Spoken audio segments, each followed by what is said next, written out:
Salam dəyərli izləyicilər. Bu günləri çox asan, rahat, tez hazırlanan kurabiyələr hazırlamışam.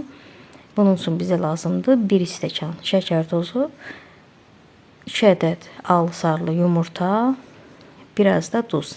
Əvvəlcə bunları yaxşı-yaxşı qarışdırıram. Deməli, şəkər tozu elə qarışdırıram ki, yumurtanın içərisində çox diri-diri qalmasın, yəni biraz ərisin.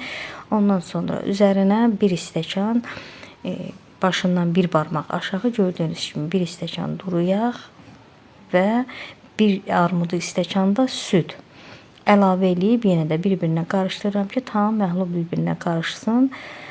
Qarışdırdıktan sonra üzərindən 4 stəkan dolu un əlavə edib xəmiri yoğururam. Əziz xanımlar, ola bilər ki, siz hazırlayanda 4 stəkan un bəs eləsin və yaxud bəs eləməsə, çox yumuşaq olsa, hardasa 1 xörək qaşığı, 2 xörək qaşığı unu artıra bilərsiniz. Ona görə ki, yəni bizdə mənim hazırladığım yumurtaların həzmi balacaydı. Yəni yumurtanın həzmindən asılı olaraq, unun keyfiyyətindən asılı olaraq unu biraz artıq istifadə eləmək olar.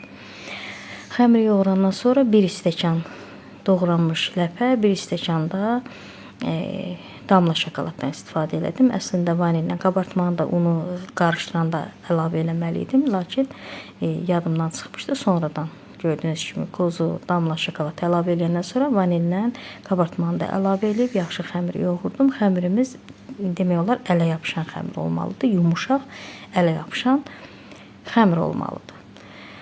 Bunları yaxşı-yaxşı qarışdırıram. Tam bir-birinə qarışdırdıqdan sonra çox gözəl, qəşəng yağlı xəmir alınır.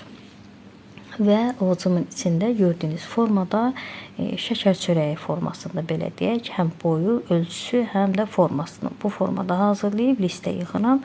Siz istədiyiniz formada hazırlaya bilərsiniz və yaxud biraz da balaca hazırlaya bilərsiniz. Bizim burada toplam 25 ədəd kurabiyəmiz alındı.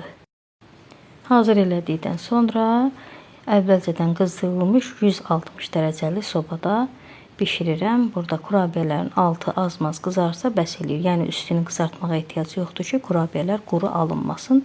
Gördüyünüz kimi həzmi artdı, gözəl görkəmi oldu. Yəni üzərində də çatlar əmələ gəldi. Belə də olmalıdır.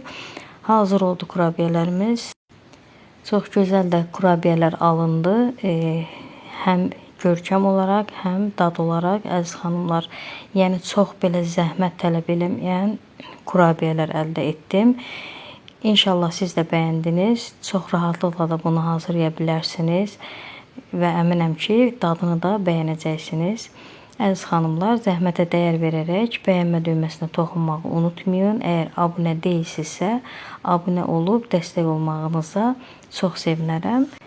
Dəyərli xanımlar, vaxtınızı ayırıb videomu izlədiyiniz üçün sizə dərin minnətdarlığımı bildirirəm.